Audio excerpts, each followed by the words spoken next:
एक बार की बात है, प्रीति अपनी माँ सुरेखा के साथ रहा करती थी। वह लोग बहुत गरीब थे। प्रीति जब 5 वर्ष की थी तभी उसके पिता उसे हमेशा हमेशा के लिए अकेला छोड़कर चले जाते हैं। सुरेखा ने प्रीति को बहुत मुश्किलों से पाल पोस कर इतना बड़ा किया था। सुरेखा लोगों के घरों में झाड़ू पोंछे का काम करती थी और जो भी पैसे कमाती थी उसी से अपनी बेटी को 2 समय का खाना खिलाना, स्कूल की फीस जमा करना और उसकी छोटी मोटी जरूरतों को पूरा करना उसके लिए बहुत ज्यादा मुश्किल हो जाया करता था। ऐसे ही एक दिन प्रीति की एक दोस्त का जन्मदिन था। वह अपनी माँ से कहती है, मम्मी मम्मी, मेरी दोस्त सपना का जन्मदिन है। वह बहुत ज्यादा अमीर है। उसने मुझे इनवाइट किया है, लेकिन मेरे पास तो एक भी अच्छी ड्रेस नहीं है।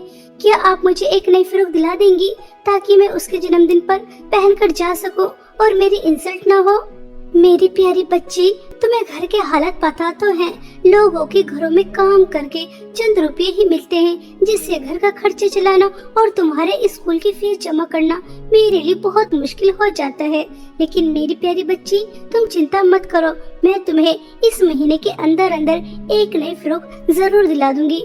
अभी जो है उन्हीं में गुजारा कर लो। प्रीति बहुत समझदार थी। उसे अपनी गरीबी का बहुत अच्छे से पता था, इसलिए वह अपनी माँ से कम ही जिद किया करती थी। प्रीति अपने दोस्त सपना के जन्मदिन पर अपने पुराने कपड़ों में ही चली जाती है। सपना के जन्मदिन पर सभी ने बहुत ज्यादा ब्रांडेड कपड़े पहने थे और सबके हाथों में महंगे महंगे गिफ्ट भी थे, पर बेचारी प्रीति खाली हाथ गई थी। यह देखकर सपना की दोस्त प्रीति का बहुत मजाक उड़ाती हैं। अरे यार सपना, तूने इस गरीब भिखारन को भी अपने जन्मदिन पर इनवाइट किया है। हमारा तो सारा स्टेटस ही डाउन हो गया। इसके कपड़े तो देखो, बहन जी के कैसे हैं, फटे पुराने। सुना बहन जी, क्या तुम्हें इतनी बड़ी पार्टी में आते हुए जरा भी शर्म नहीं आई? कम से कम कुछ ढंग के कपड़े ही पहन कर आ जाती, गिफ्ट तो नहीं लेकर आई।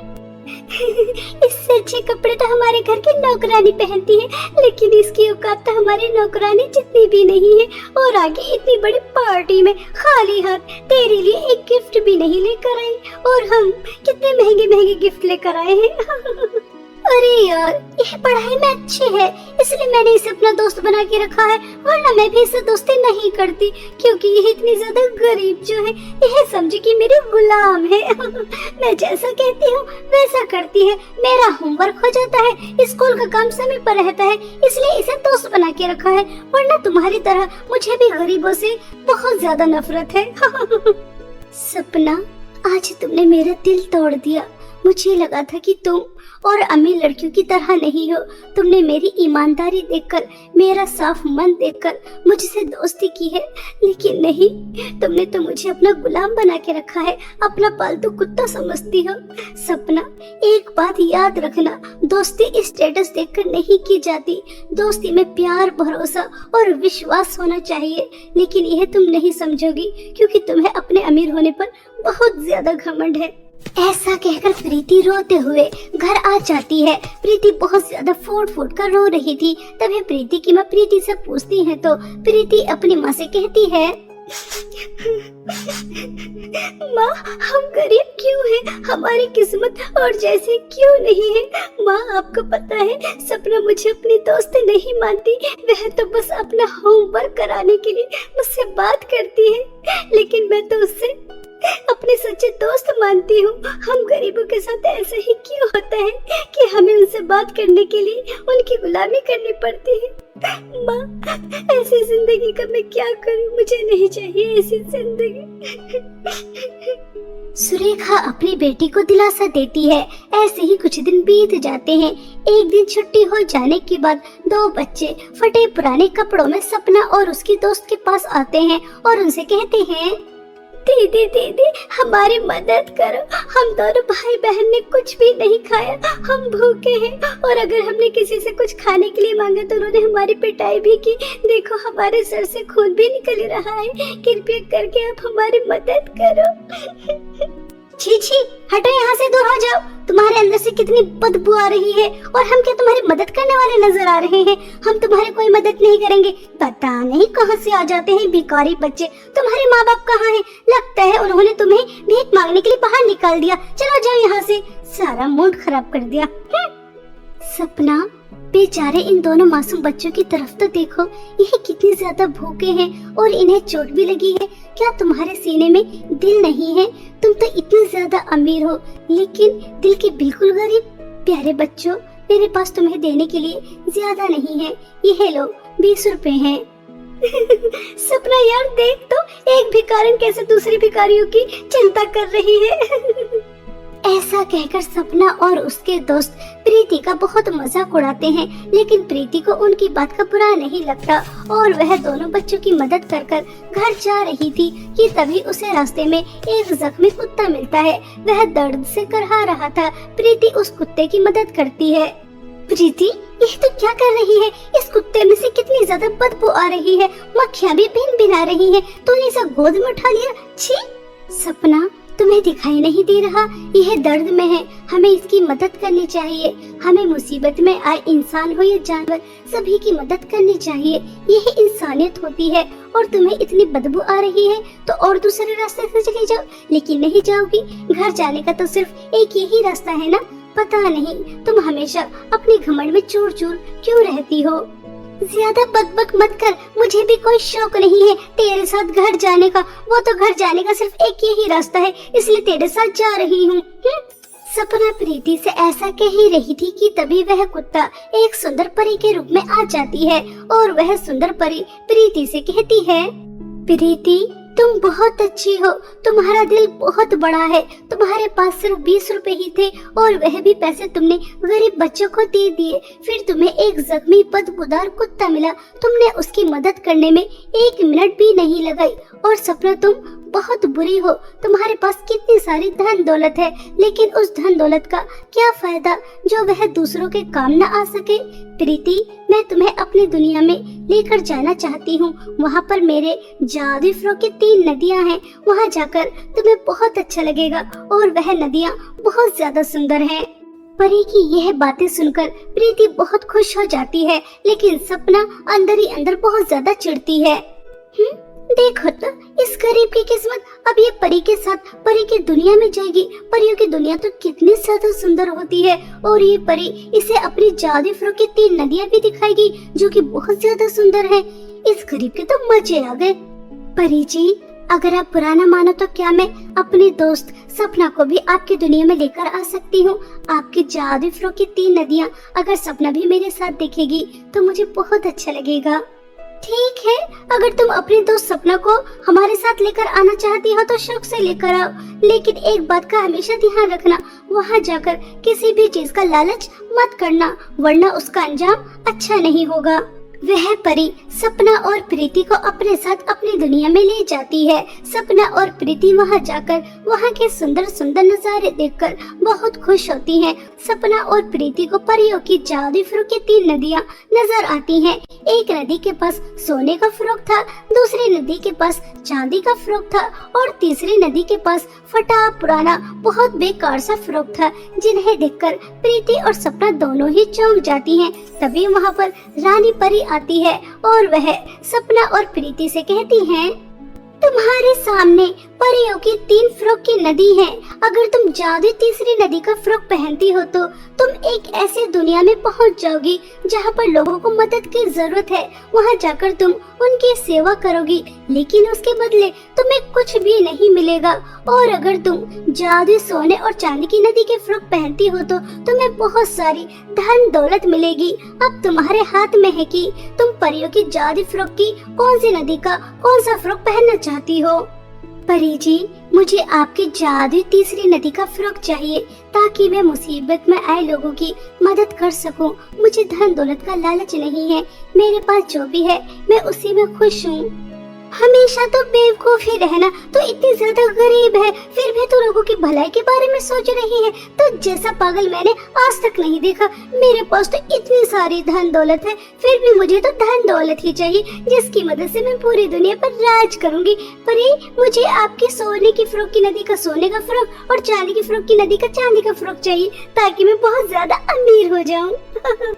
परी प्रीति को तीसरी नदी का फटा पुराना फ्रॉक पहनने के लिए दे देती है, जिसे पहनते ही वह बहुत ज्यादा सुंदर हो जाती है और उसके सामने धन दौलत का अंबार लग जाता है। और जैसे ही सपना जादू सोने की फ्रॉक पहनती है तो वह बहुत ज्यादा बदसूरत हो जाती है। उसके बाद वह जादू चांदी की फ्रॉक पहनती है तो उसे करंट लगना शुरू हो जाता है। वह जोर जोर से चिल्लाती है। तभी परी सपना से कहती है, तुम जानती हो तुम इतनी ज्यादा बदसूरत क्यों हो गई? क्योंकि तुमने धन दौलत का लालच किया और मैंने तुम्हें पृथ्वी पर ही बता दिया था कि वहाँ जाकर तुम्हें लालच नहीं करना। अपने दोस्त को देखो, उसके पास कुछ भी नहीं था, गरीब थी, फिर भी उसने दूसरों की मदद करने का फैसला किया, धन दौलत का लालच नहीं किया। परी जी, सपना को दर्द हो रहा होगा, प्लीज आप इसे ऐसी सजा मत दीजिए, इसे पहले की तरह ठीक कर दीजिए। यह मेरी दोस्त है और मैं अपने दोस्त को इस हाल में नहीं देख सकती। अगर आप चाहो तो आपने मुझे जो भी कुछ दिया है वह आप वापस ले सकती हैं, लेकिन मेरी दोस्त को ठीक कर दो। प्रीति, तुम कितनी अच्छी हो, मैंने तुम्हारे साथ कितना बुरा किया, तुम्हारी गरीबी का मजाक उड़ाया, तुम्हें कभी अपनी दोस्त नहीं समझा और तुम मेरे लिए इतना सब कुछ कर रही हो। आज मुझे समझ में आ गया कि दोस्ती क्या होती है, मुझे दोस्ती का मतलब समझ में आ गया। मेरी प्यारी दोस्त, हो सके तो मुझे माफ कर देना।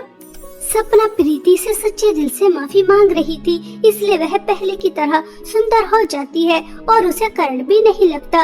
और अब सपना प्रीति की सबसे अच्छी और सच्ची दोस्त बन जाती है। सपना और प्रीति परी की दुनिया से वापस आ जाती हैं और पृथ्वी पर आकर एक साथ हंसी खुशी रहती हैं। और अब प्रीति भी बहुत ज्यादा अमीर हो चुकी थी, वह अपने साथ साथ और भी लोगों की बहुत मदद करती है।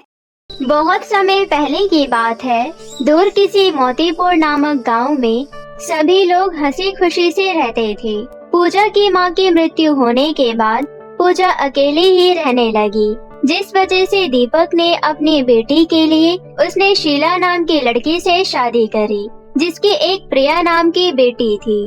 शीला ने प्रिया और पूजा दोनों को ही एक समान प्यार दिया, लेकिन जैसे जैसे दोनों बड़े होते गए, शीला का ध्यान सिर्फ प्रिया पर ही जाते गया। ये बात पूजा को बिल्कुल भी पसंद नहीं थी कि अब उसकी माँ उसको पहले जैसा प्यार नहीं करती। और समय के साथ साथ शीला ने अपने रंग दिखाने शुरू कर दिए। हर सौतेली माँ की तरह शीला ने भी पूजा के साथ सौतेला व्यवहार करना शुरू कर दिया और साथ साथ प्रिया भी पूजा को पसंद नहीं करती थी। शीला सिर्फ अपनी बेटी प्रिया से ही प्यार करती और बेचारी पूजा को समय पर खाना भी नहीं देती और हमेशा ही उसे काम न करने पर ताने मारती रहती। पूजा बहुत ही अच्छे और ईमानदार स्वभाव की लड़की थी, लेकिन प्रिया अपनी माँ की तरह ही बहुत घमंडी और लालची थी। और हर सौतेली माँ तो सौतेली ही होती है। भले ही शीला और प्रिया पूजा के साथ सौतेला व्यवहार करती, लेकिन पूजा ने हमेशा से ही उन दोनों को अपना माना।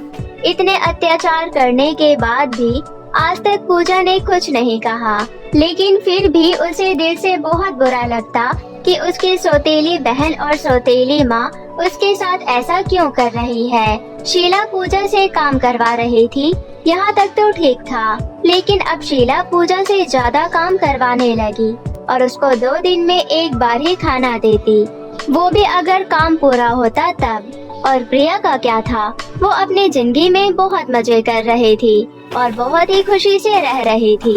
वो अपनी माँ को बिना बताए भी कहीं घूमने चली जाती तो शीला उसे कुछ नहीं कहती, और अगर वहीं पूजा किसी काम से बाहर जाती तो शीला उसे मारती और खाना भी नहीं देती। दीपक को इन सारी बातों का कुछ नहीं पता था, क्योंकि दीपक के आते ही दिखाने के लिए शीला घर के काम करने लगती और पूजा के ऊपर प्यार जताने लगती। पूजा डर से कुछ नहीं बताती थी, क्योंकि शीला ने उसे धमका रखा था। अब वो यही सोचती थी कि इससे अच्छे तो वो अकेली ही रहती, क्योंकि उसकी सौतेली माँ के आने से उसके ऊपर बस अत्याचार ही हो रहा था। जब भी दीपक आता तो पूजा चाहती कि वो सारी बातें अपने पिता को बता दे, लेकिन फिर उसे अपनी माँ की बात याद आती है कि शीला ने कह रखा था कि अपने पिता को ये सारी बातें नहीं बताना, वरना वो उसकी बहुत पिटाई करेगी। और यही सोचकर पूजा ने अभी तक अपने पिता को कुछ नहीं बताया। पूजा एक समय पर ही खुश रहती। वो रात के समय जब उसके पिता आ जाते, वो थोड़ा समय अपने पिता के साथ बिताती और खुशी खुशी रात में सो जाती, वरना पूरे दिन वो उदास ही रहती। काम करते करते वो बहुत थक जाती, लेकिन शीला या प्रिया को इन सारी बातों से कोई फर्क नहीं पड़ता था। शीला तो बस यही चाहती थी कि उसके घर का काम होते रहे। शीला को पूजा से कोई भी मतलब नहीं था। वो काम के लिए ही पूजा से बात करती, वरना प्रिया और शीला पूजा से बहुत नफरत करती। वैसे ही दोनों के दोनों बेचारी पूजा को हर वक्त ताने मारती रहती कि उसकी माँ उसे छोड़कर चली गई और हमारे पल्ले छोड़ गई। किसी तरह पूजा अपनी उदास जिंदगी जी रही थी। रात को वो घर का सारा काम करके लेट सोती और सुबह सुबह जल्दी उठती। उसको थोड़ा ही समय मिलता आराम करने का, लेकिन अगर शीला उसे दिन में आराम करते वक्त देख लेती तो उसको बहुत मारती। एक दिन पूजा आराम से बैठकर खाना खा रही होती है, तभी शीला आती है और कहती है, अच्छा जी, तो ये महारानी आराम से बैठकर खाना खा रही है। शायद इसको मेरी आवाज सुनाई नहीं दे रही। क्यों रे करमचली, इतने देर से आवाज लगा रही हूँ, सुनाई नहीं देता?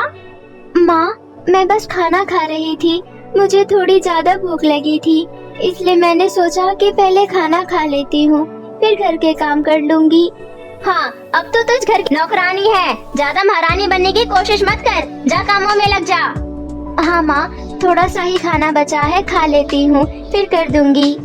अच्छा, तो अब तेरी तो जबान निकल आई है। कुछ दिनों से तू मेरे को जवाब देने लगी है। तेरी इतनी हैसियत नहीं कि तू मुझे अब उल्टा जवाब दे।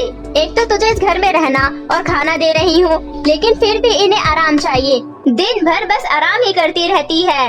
माँ, ये बात मेरी समझ से बाहर है कि आप मुझसे इतना काम क्यों करवाती हैं? क्यों करवाती हूँ? क्योंकि तू मेरी सौतेली बेटी है। पहले भी तो आप मुझे प्यार करती थी ना, लेकिन आप अब सिर्फ प्रिया को ही प्यार करती हैं।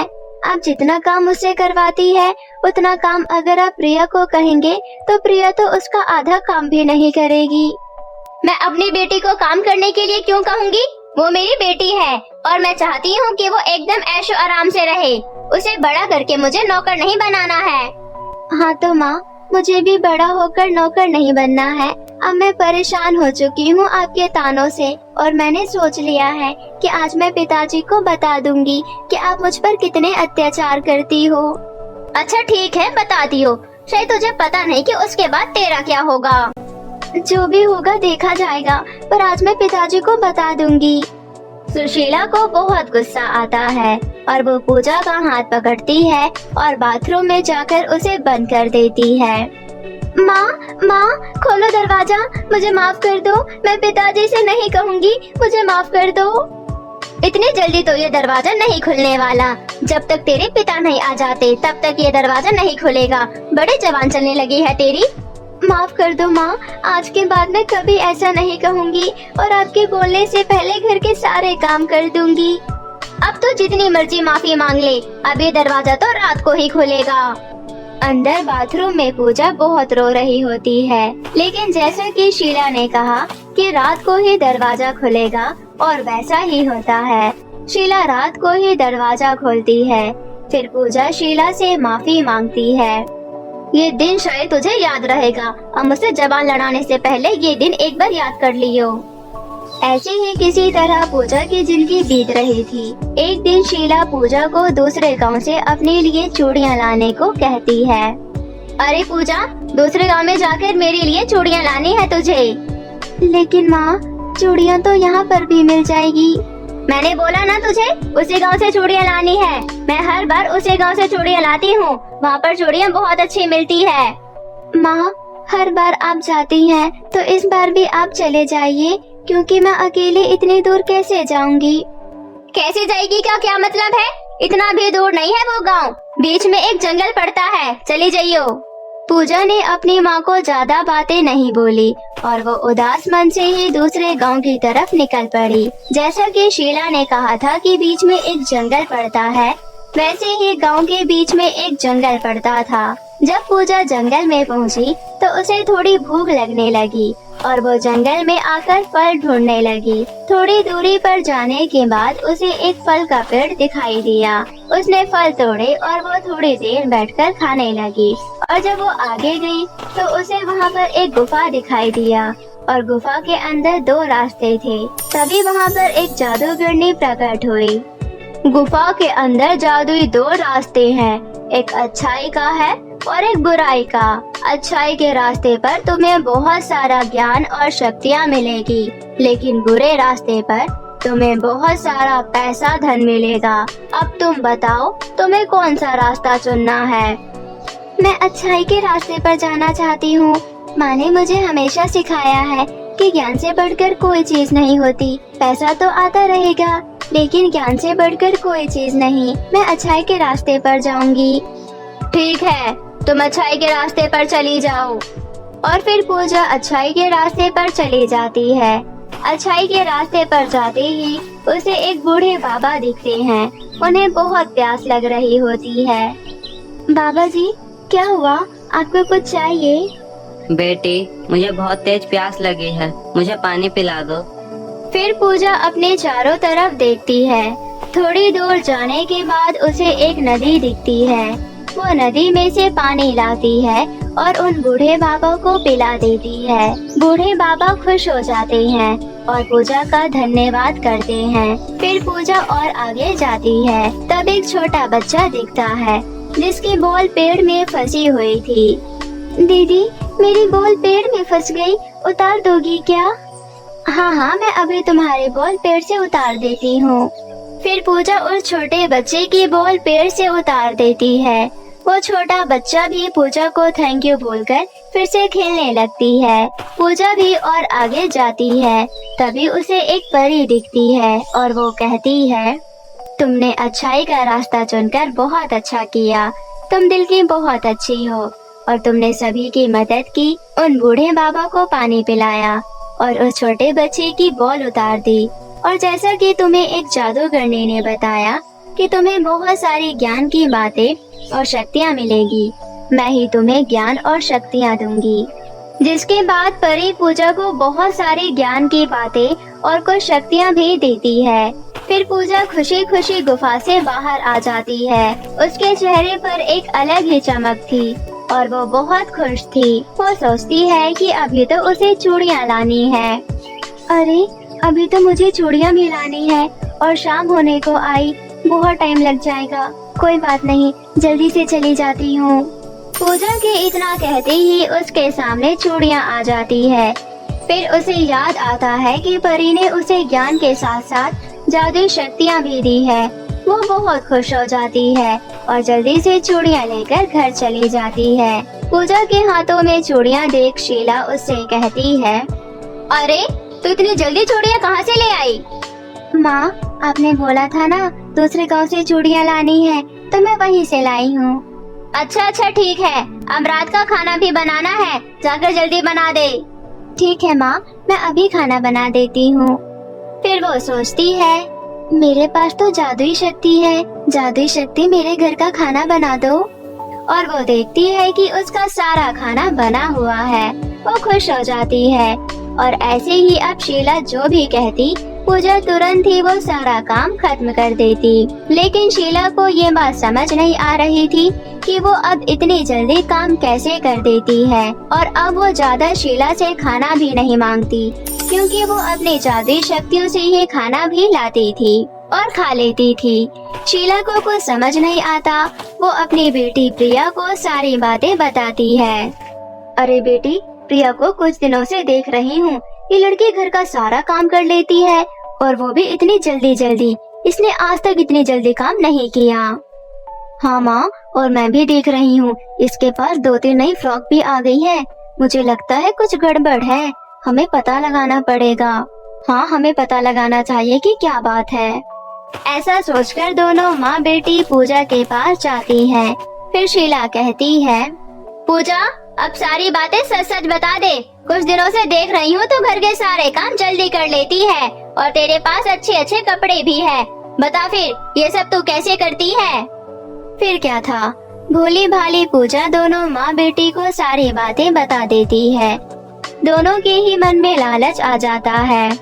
बेटी, तूने सुना ना, तो एक काम कर, तू भी उस गुफा के पास जा और तू इसमें बुराई का रास्ता चुनियो। ये लड़की तो पागल है जो कि ज्ञान की बातें सुनकर आई है। तो बुराई के रास्ते पर जाइयो और वहाँ से बहुत सारा सोना पैसा लेकर आइयो, फिर हम जल्द ही अमीर हो जाएंगे। माँ, लालच गलत बात है। बुराई के रास्ते पर जाने के बाद ऐसा ना हो कि प्रिया के साथ कुछ बुरा हो जाए। तुझसे किसी ने तेरी राय नहीं मांगी है। मेरी बेटी बुराई के रास्ते पर ही जाएगी और देखियो, वो वहाँ से बहुत सारा सोना पैसा लेकर आएगी। तेरी तरह नहीं है वो, बेवकूफ कहीं की। फिर पूजा के बताए हुए रास्ते पर प्रिया चली जाती है और जिस तरह पूजा को जादूगरनी मिली थी, उसी तरह प्रिया को भी जादूगरनी मिलती है। और जादूगरनी ने उसे अच्छाई के रास्ते पर क्या होगा और बुराई के रास्ते पर क्या होगा, वो सारी बातें बताती है। और प्रिया अपनी माँ के कहने पर बुराई के रास्ते पर चली जाती है। प्रिया सीधा सीधा बुराई के रास्ते पर जाने लगती है। बुराई के रास्ते पर जाते जाते उसे एक चुड़ैल मिलती है। मुझे पता है तुम बहुत सारा पैसा और सोना लेने के लिए आई हो, लेकिन उससे पहले तुम्हें इस कॉन्ट्रैक्ट पर अपने साइन करने होंगे। प्रिया तो लालच में बिल्कुल डूबी हुई थी। वो बिना पढ़े और बिना कुछ सोचे समझे उस कागज पर साइन कर देती है। चलो, तुमने इस पेपर पर साइन कर दिए हैं, अब तुम यहाँ पर खुदाई करो, फिर तुम्हें बहुत सारा सोना मिल जाएगा। और चुड़ैल के कहने पर प्रिया वहाँ पर खुदाई करने लगती है, लेकिन बहुत खुदाई करने के बाद उसे कुछ नहीं मिलता। अरे, खुदाई करते करते तो मेरे हाथ में दर्द होने लगा। यहाँ पर कुछ है भी या नहीं, या तो मुझे पागल बना रही हो। पागल तो तुम बन चुकी हो। तुमने बिना पढ़े इस पेपर पर साइन कर दिया। इसमें लिखा था कि तुम्हें अपना एक पैर मुझे देना होगा और कॉन्ट्रैक्ट के मुताबिक अब तुम्हें मुझे एक पैर देना ही पड़ेगा। नहीं नहीं, ऐसा नहीं हो सकता। मैं तुम्हें अपना पैर नहीं दूंगी। ये सारी बातें तुम्हें मुझे पहले बतानी चाहिए थी ना। तुम लालच में इतनी खोई हुई थी कि तुमने पढ़ा ही नहीं, पर ये तो तुम्हारी गलती है, इसमें मेरी कोई गलती नहीं। प्रिया मना करती रहती है, लेकिन फिर भी चुड़ैल प्रिया का एक पैर निकालकर अपने टूटे हुए पैर लगा देती है और खुश हो जाती है। फिर प्रिया वहाँ से उदास मन से आ जाती है और जब वो घर जाती है तो उसकी माँ देखती है कि प्रिया का एक पैर नहीं है। अरे बेटी, ये कैसे हुआ? माँ, उस चुड़ैल ने मेरे एक पैर ले लिया। मैंने कहा था ना माँ, बुराई के रास्ते पर जाने के बाद प्रिया के साथ कुछ बुरा जरूर होगा, और वैसा ही हुआ। लेकिन बेटी, हुआ क्या, मुझे बताओ। फिर प्रिया अपनी माँ को सारी बातें बता देती है, जिसके बाद दोनों को अपनी गलती का एहसास होता है और अब वो शायद जिंदगी में कभी लालच नहीं करते।